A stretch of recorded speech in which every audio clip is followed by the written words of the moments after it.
This podcast contains graphic content that may not be suitable for some listeners. Listener discretion is advised. Be sure to hit that subscribe button on whichever platform you choose to listen to your podcasts and leave us a review. We love to hear from our listeners. If you're interested in supporting this show, become a Patreon member at patreon.com/thecrimeshack to gain access to exclusive true crime content and other goodies, and head over to our website, thecrimeshack.com, to grab a hoodie, a t-shirt, or some mugs, or just simply buy me a coffee. Any and all support is greatly appreciated.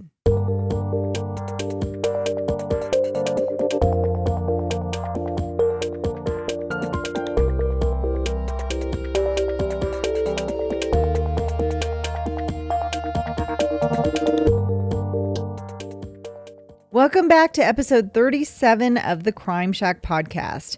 I took a short break just to regroup and re-energize, but I am so happy to be back with you. I hope you've had an amazing Christmas and holiday season and are looking forward to the upcoming new year. All right, let's get into this new episode. As we know, divorce can be one of the most painful and frustrating processes in our court systems today. Two people who have spent years or even what seems like a lifetime together can quickly become enemies during divorce proceedings. And if there are numerous assets and children involved, things can become even more complicated and can get very ugly between the two parties. Cases that involve child custody issues are not uncommon. The most recent one that's been in the news is the Wagner family of Pike County, Ohio, where 8 members of the Roden and Gilly families were shot and killed in their homes in 2016. The reason behind the heinous murders was to gain full control and custody of a small child. In divorces, children are often caught in the middle and are usually the helpless victims. But in this episode, we'll be discussing a case where the children who were stuck in the middle of their parents' divorce make a choice to become involved in their parents' contentious battle and quickly become the aggressors. Craig Wallace Rideout was born in 1966 and raised in Pittsford, New York, a suburb of Rochester. His father, Richard Rideout, was a World War II Navy veteran who died of cancer in 2003. Craig's mother, Agnes, also known as Ness or Nessie, was a travel agent for corporate executives. Craig had one sibling, an older sister, born 18 months apart, named Robin.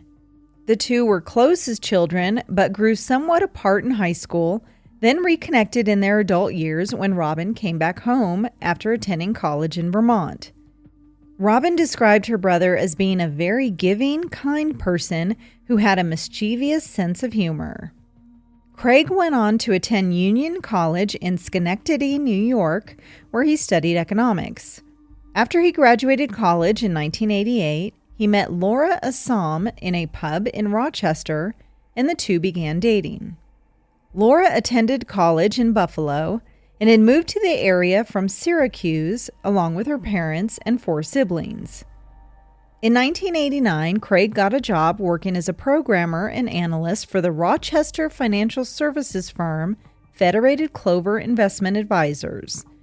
He also volunteered for a Catholic ministry and youth group that recruited prospective students for Union College. Craig and Laura eventually married in January of 1993 when Craig was 27 years old and Laura was 22. In October of that same year, the Rideouts had their first child, Colin. They would have 6 more children over the next several years, 3 additional boys and 3 girls, Andrew, Alex, Elizabeth, Julia, Patrick, and Madeline. To support their growing family, the couple bought a 4-bedroom house on 6 acres in Pittsford, New York. But as the family expanded, the Rideouts began struggling financially to make ends meet, and money started to get very tight in the Rideout household. Although Laura was in charge of the family's finances, she was a bit flighty and irresponsible, so Craig would have to remind her constantly to keep track of their spending, their bills, and other household expenses. For whatever reason, Laura didn't fully trust her husband. She never believed that they were actually struggling financially, but thought that Craig was lying about their situation and that he was hiding money from her. With the couple facing possible bankruptcy, they made the unfortunate decision to sell their 4-bedroom home and move into a much more modest home. As the financial stress in the household continued to build, Craig's way of coping with it all was to go into a room by himself, shut the door, and spend hours a day playing video games. Craig and Laura's marriage began to disintegrate, and it became apparent to the rest of Craig's family as well. Laura and some of the kids would skip out on holiday get-togethers at Craig's parents' house or his sister Robin's house. Laura would tell them that they would be coming, but only a few kids would show up, telling Craig's family that their mom just wasn't feeling well enough to come. Then one of the kids would finally break down and tell the family members the truth and say, "That's not true. Mom didn't want to come." It was 21 years into their marriage when things finally escalated, and in 2014, Laura filed for divorce. A short time afterwards, she moved in with family friend Paul P.J. Tucci. Paul had known Craig for years. They'd lived in the same neighborhood growing up. The Rideouts would often spend time with Paul and his wife Jennifer, and their children grew up together. The Tuccis were even appointed as godparents to some of the Rideout children. In 2014, Paul had lost his wife Jennifer to health issues, so Laura quickly became a comforting friend and partner. For the next 2 years, the Rideouts would battle the terms of their divorce, which included custody arrangements for their 7 children. The oldest children, Colin, Andrew, Alex, Elizabeth, and Julia, chose to live with their mother, and Craig was awarded custody of the 2 youngest children, 12-year-old Patrick and 6-year-old Madeline. As the divorce continued to be finalized and settlement offers were sent between the attorneys, tensions continued to build between the two, and co-parenting became increasingly more difficult. Craig would complain to his lawyer about Laura missing scheduled pickups or showing up at the wrong times. She would also have her oldest children, mainly Colin, take the younger kids to school and other appointments. She began to complain to her children about their father, and Colin became the go-between with his parents. Robin said that Craig would do his best to make it appear on the outside that he had it all together and that the turmoil he was having with Laura wasn't bothering him. He'd often ask his sister for parenting advice, as he was now faced with the task of being a single parent. By 2016, Craig was living alone in a townhouse in Penfield, New York, close enough in proximity to Laura so that they can exchange the children. In January 2016, strange incidents started happening. Craig got home from work one day and found that his home had been trashed. Light bulbs were broken, there was broken glass and broken plates all over the place, eggs had been thrown around the house, and there were holes in the walls. And his 2 children had, for whatever reason, locked themselves in their rooms. Not knowing what was going on, Craig called Robin in tears, asking for her help. Desperate, he also called Child Protective Services to find out what he could do. But little did Craig know that the entire trash scene was staged by his estranged wife and his own son. Colin and Laura had begun exchanging text messages where they plotted to try to get the 2 youngest children to somehow frame their father. Their goal was to have the girls incite a bad reaction from Craig so that he would show abusive behavior, and as a result, Laura would gain custody of the children. Colin sent texts to the younger siblings, giving them a play-by-play on what they needed to tell the police when they arrived after their father would become angry and violent. Tell them you're afraid your dad is going to kill your younger siblings when he gets home. Colin also texts them, "Don't hesitate to call 911 if he's ever screaming, because that would play well in court. Their plan ultimately failed, as Craig failed to react to the chaotic scene and show any signs of anger or abuse towards the children. Then 2 more incidents occurred. Craig's laptop mysteriously disappeared from his home, and it was never recovered. And one night, while Craig was sleeping, someone dressed in a black hoodie broke into his townhouse, plucked a hair from his arm, and took off with his house keys and his BlackBerry work phone. The next day, his keys were found on his neighbor's planter by their patio door, and a bottle of chocolate was found on his lawn. He had reported the incident to 911, thinking afterwards that the intruder could be his son Colin playing a prank. My name's Craig Rideout. What happened? I wake up at midnight with a sharp pain in my arm. I jump up. This will sound crazy. A hooded black figure, not a black man, was running out of the room. The reason I have to file a police report is my BlackBerry, which was taken that night. On July 15th, 2 days after the break-in at the townhouse, Craig decided to reach out to his son Colin via email.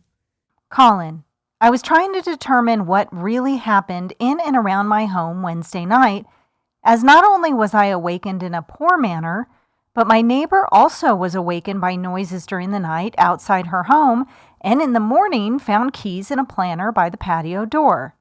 As luck would have it, she asked if they were mine, and fortunately they were.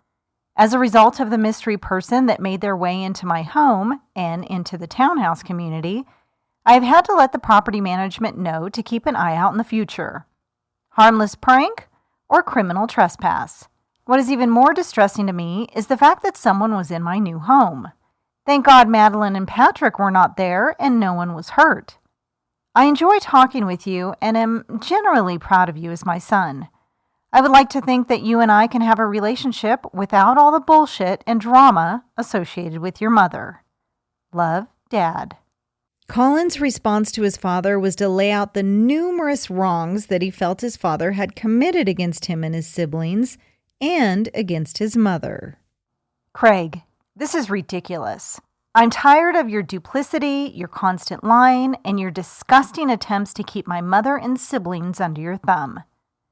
While you may be generally proud of me as your son, I am not at all proud of you as my father.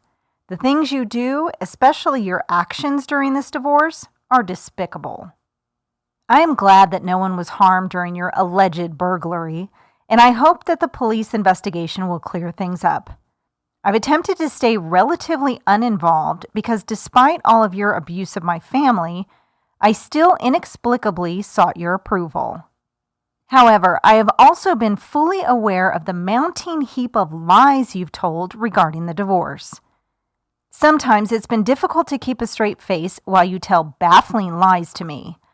I'm done keeping my mouth shut about what kind of person you are. Apparently, it's common for the families of an abuser to do that, and I only wish that I had stopped seeking your approval earlier and stood up for my younger siblings. I've CC'd Aunt Robin on this email because while I really appreciate all her kindness to us over the years, I think it's about time everyone knew just what kind of father you have been to us. Colin. Colin accused his father of sending away the family cat and of emotionally abusing him, his siblings, and his mother. He reminded his father about a time when his sister and mother locked themselves in his room while Craig tried to force his way in, and Colin had to hold the door shut for hours. It was during that summer of 2016 that things began to come to a head. Colin, who was now 23, had been attending the State University of New York Maritime College for the past 2 years when he decided to leave school and move back in with his mother and Paul. By this time, Laura and Paul's relationship was becoming more serious, and they were talking about moving from New York to North Carolina and bringing all of the Rideout children with them. Obviously, taking the children didn't fly well with Craig, and he told her that she couldn't do that.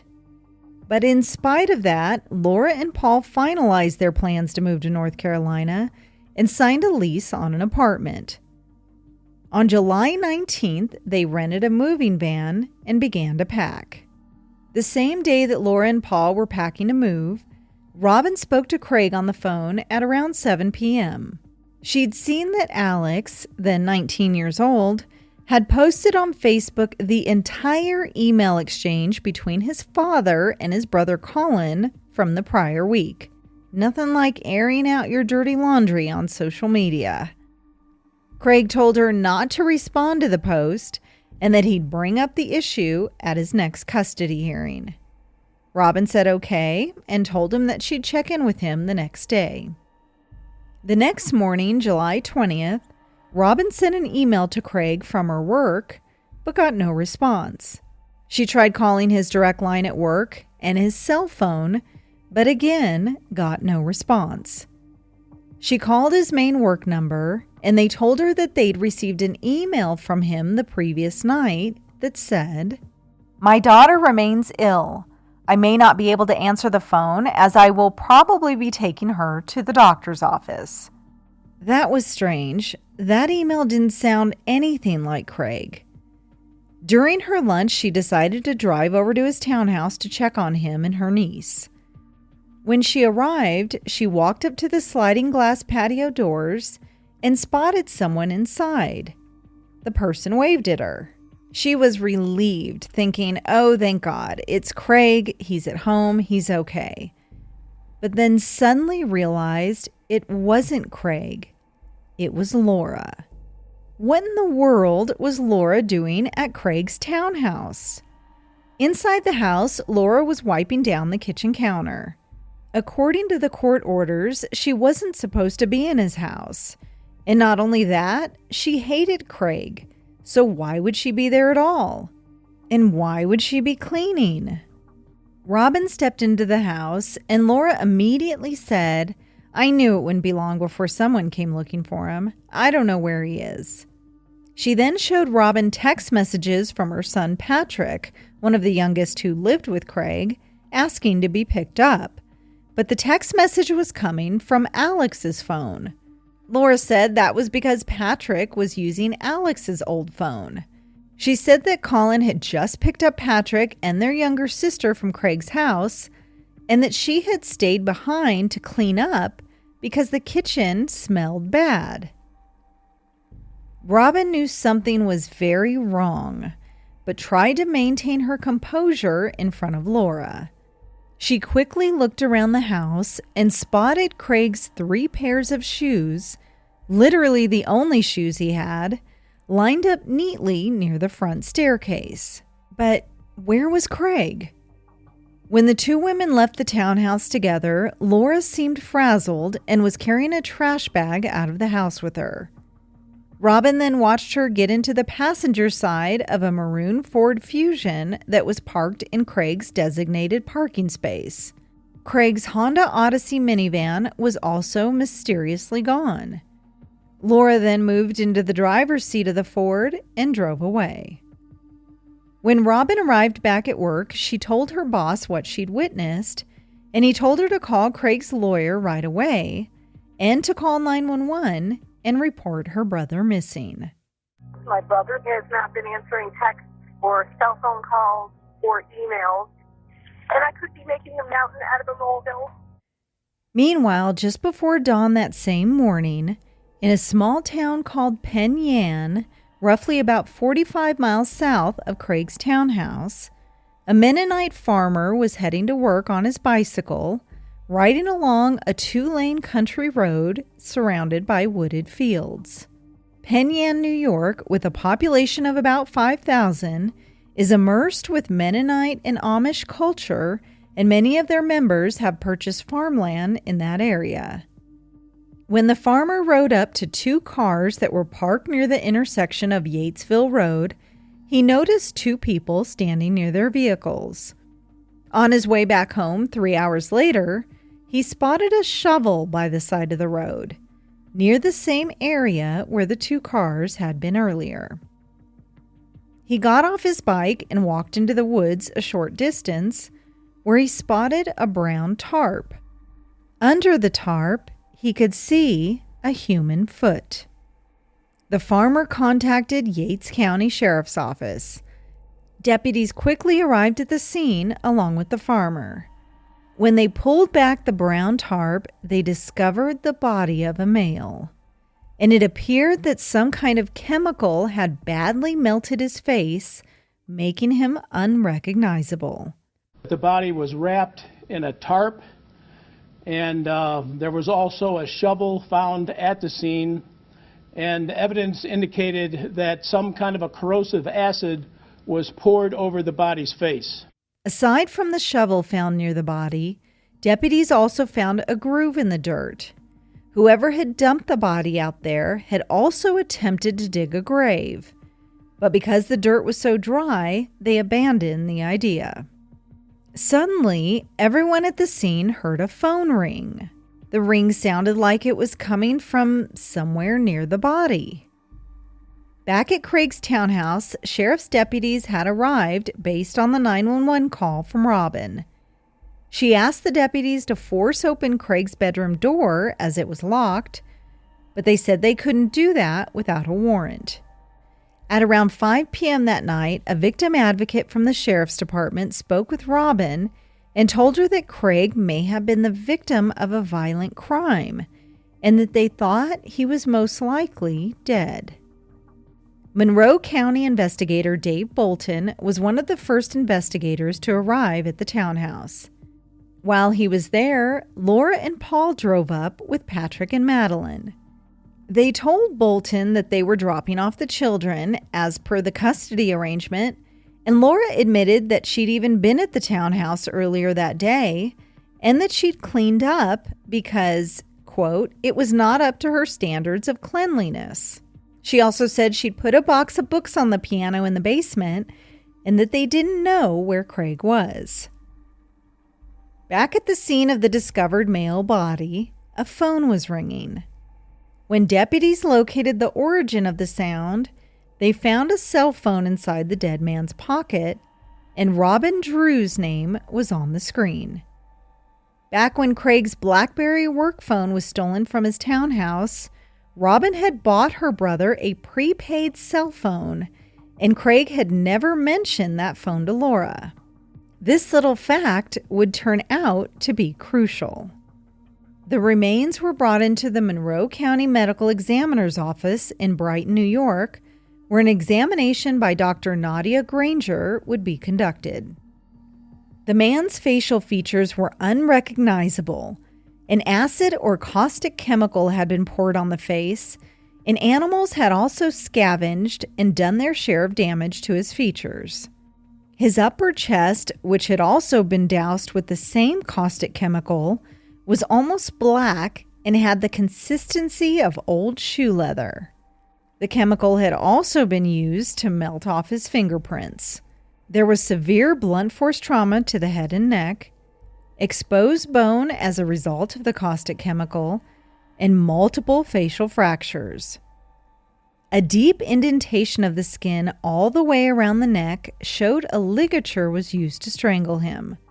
So much force was used that the ligature broke the small hyoid bone and ripped open a blood vessel in his neck. The body also had multiple lacerations to the forehead and cheek, a fracture of the right orbit, and abrasions to the lower back.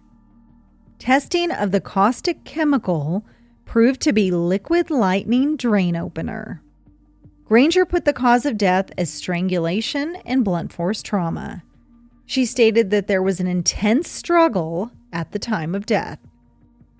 Although it was apparent that whoever murdered the man did their best to hide his identification, investigators had a pretty good idea who he could be based on the name that was on the phone found in his pocket and the prior 911 missing persons call from Robin Drew. Matching an x-ray of the teeth to dental records, the man was confirmed to be Craig Rideout.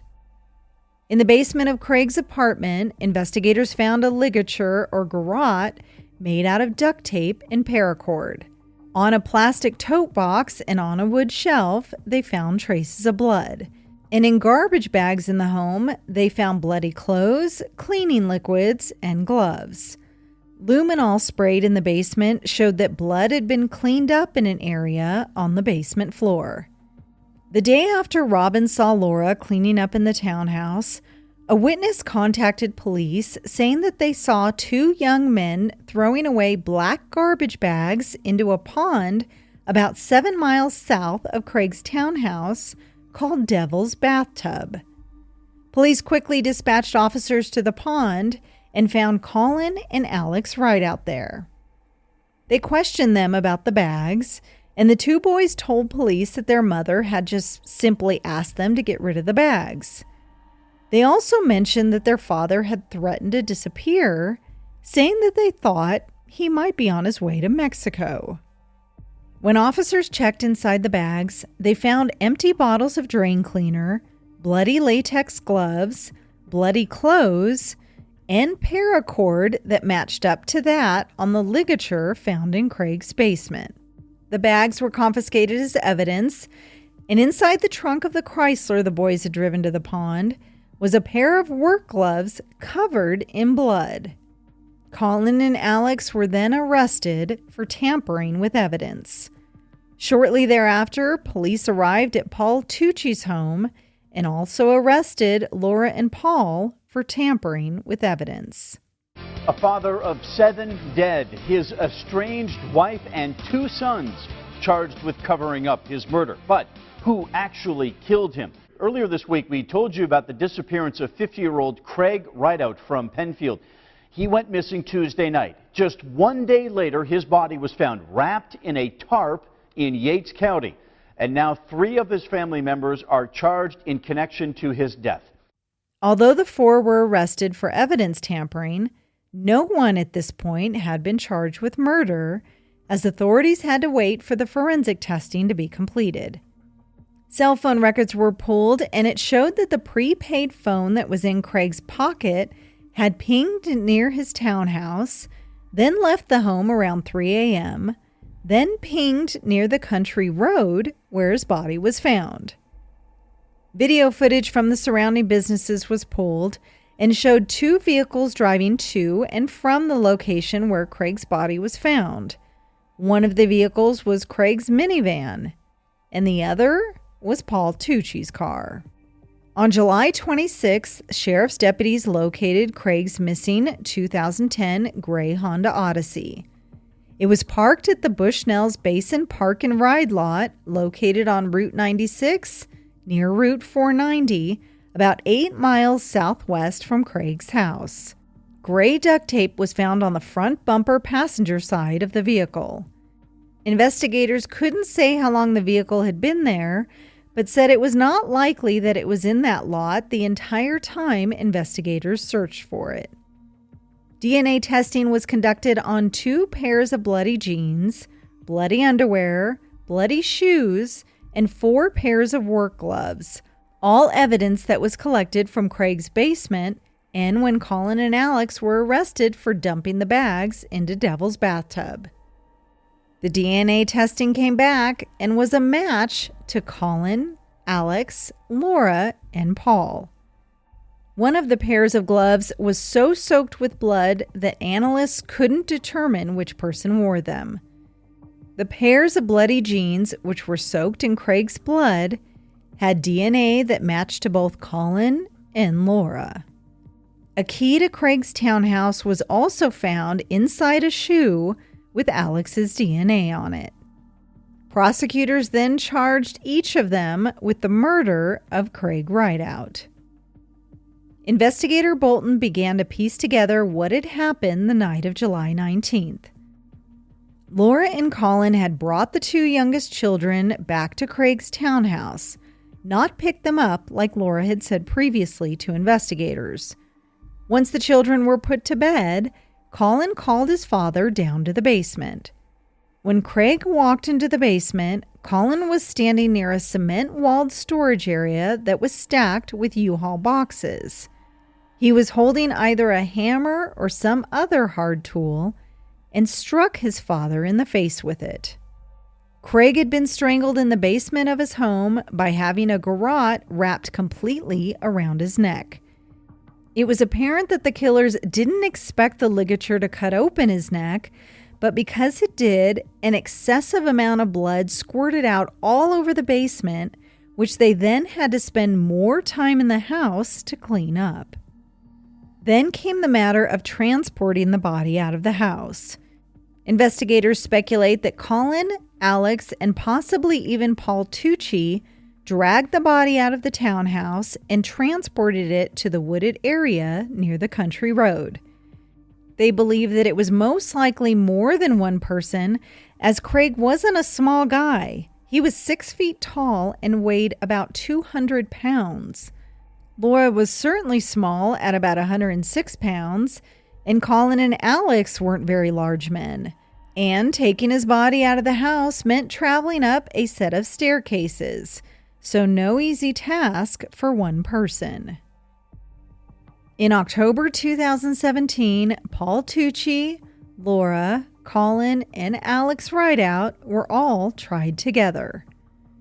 At trial, the prosecution zeroed in on the custody battle between Laura and Craig as being at the center of the murder plot. They introduced 700 pieces of evidence. Included in that was surveillance video that was pulled from a local Walmart that showed Laura and Paul purchasing several bottles of liquid lightning drain opener, a tarp, and bungee cords. At the register, Paul handed Laura cash to pay for the items. Also played was video footage of Colin leaving a different Walmart store, purchasing a square-edged shovel and work gloves, the same type of shovel that the farmer found on the side of the road. The prosecution presented a pretty solid case against the four. The fact that Robin spotted Laura at the townhouse cleaning when she wasn't even supposed to be in Craig's house. The farmer finding the shovel and the body. The prepaid cell phone that Robin gave Craig that pinged at his townhouse and then at the crime scene. The witnesses seeing the Rideout boys toss the bags full of evidence into Devil's bathtub, and DNA evidence matching all four suspects to the scene of the crime.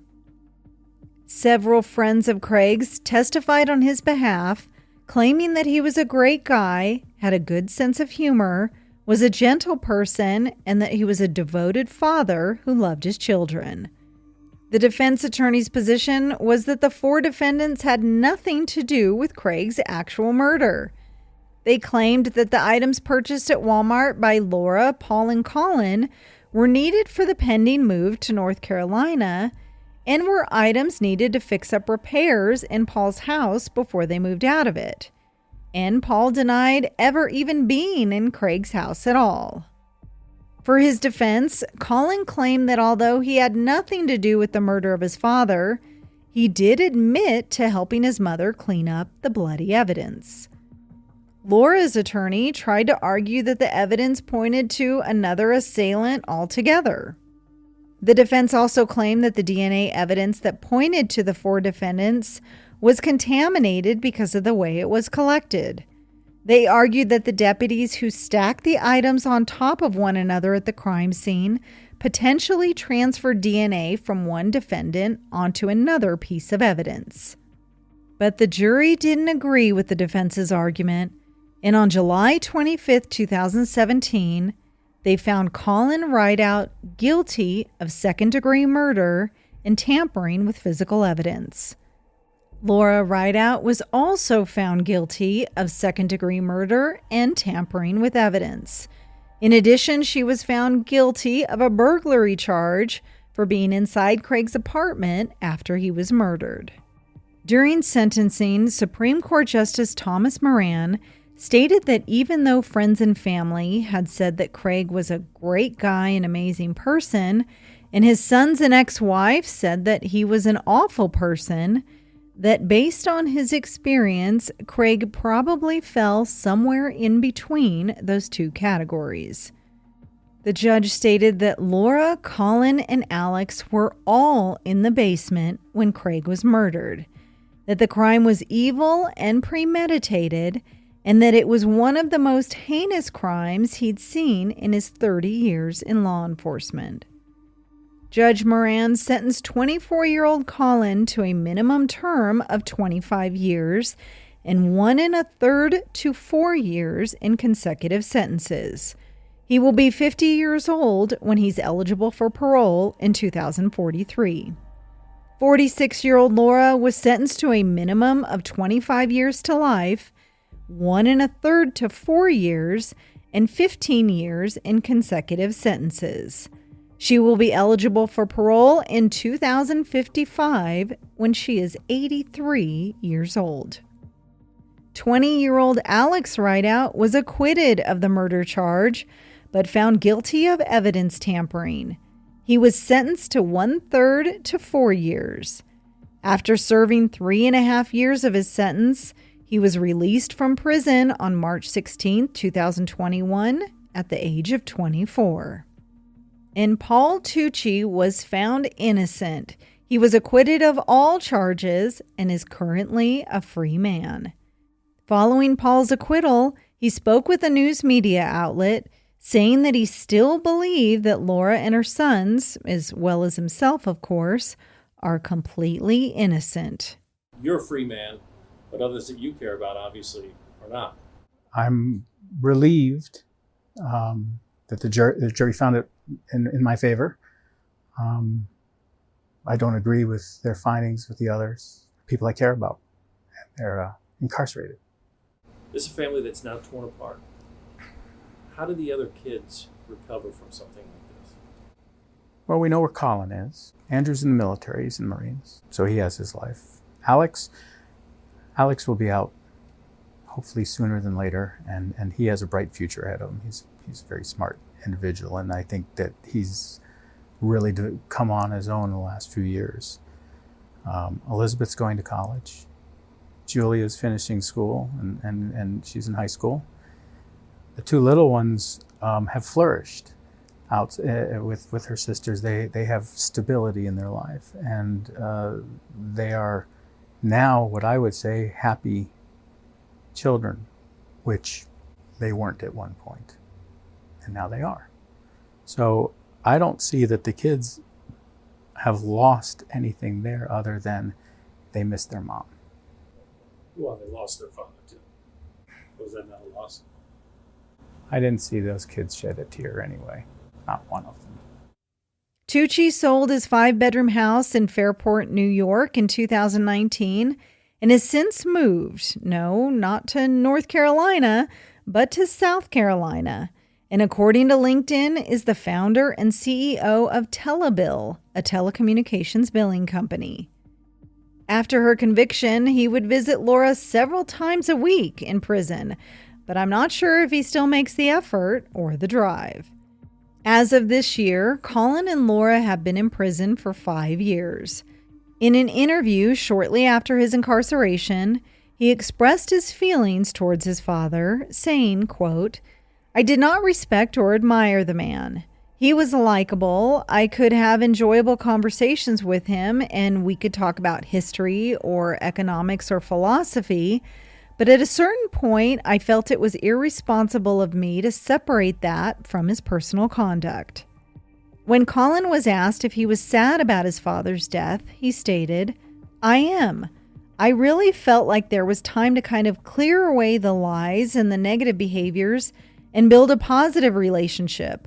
But it couldn't be built on a foundation of me turning a blind eye to things or him continuing to treat my mother and sisters just horribly." He didn't believe that his mother was capable of murder, saying that she was a meek person, she was subservient, naive, and irresponsible. He also said that he has no relationship with his mother and hasn't spoken to her in years. In a subsequent interview, he seemed to change his tune a little bit. Maybe it was time in prison that caused reality to finally sink in. Colin stated his mother didn't take any responsibility at trial and that she basically threw him and his brother under the bus. He claimed that his mother told him the drain cleaner was needed to clear a clogged sink at their house and that someone planted the shovel at the crime scene. But of course, he doesn't explain why he bought the shovel in the first place. He claimed that his only involvement was cleaning up his father's blood at his townhouse, but that he did not kill him and didn't know what happened in the hours prior to that. In Laura's appeal to her conviction, she is quick to shift blame, and her role as doting mother goes right out the window. In the appeal, her attorney wrote, "This is not the plan of a reasonably intelligent adult. This is more indicative of impetuous violence by sons who thought that they were helping their siblings escape an abusive father, followed by a slapdash attempt to cover up their crime." Laura Rideout's appeal was denied. It's not been made public where the remaining younger Rideout children are currently living or who they're living with. There is some speculation that they're now with other family members in the Midwest. Robin states that she hasn't heard from the children, but hopes that they would reach out to her one day in their own time. What about the remaining Rideout children? Will you have a relationship with them? I don't know. I have not seen the two youngest since the beginning of the week that Craig was killed. I haven't seen the two middle girls. At some point that they would be able to reach out, would want to reach out if they're allowed. And I don't know what has been said about us. So the hope is there that if they want to, I would love to. We all would love to. How do you carry on from here? One day at a time, one breath at a time, just try and get used to a new normal. I still find myself reaching for my phone to call him, and my mom does the same thing. So it's hard. It's sad to know that someone's emotions, frustrations, and fears could lead to the destruction of so many lives. In Laura's case, her fear of losing her children was her guiding factor. She couldn't let that happen. Had it not been for the multitude of critical errors and botched attempts at covering up evidence made by Laura and her sons, and the farmer riding by that country road that morning, Craig's body could have stayed out there in that field for weeks or even months, or may never have been found at all. All the while, Paul Tucci, Laura Rideout, and the kids would be driving to North Carolina. That's it for this episode of The Crime Shack. Thank you for listening. If you love the show, check out our Patreon at patreon.com/The Crime Shack for access to more exclusive content. Your support is what keeps this podcast going. Take care of yourself and stay safe out there.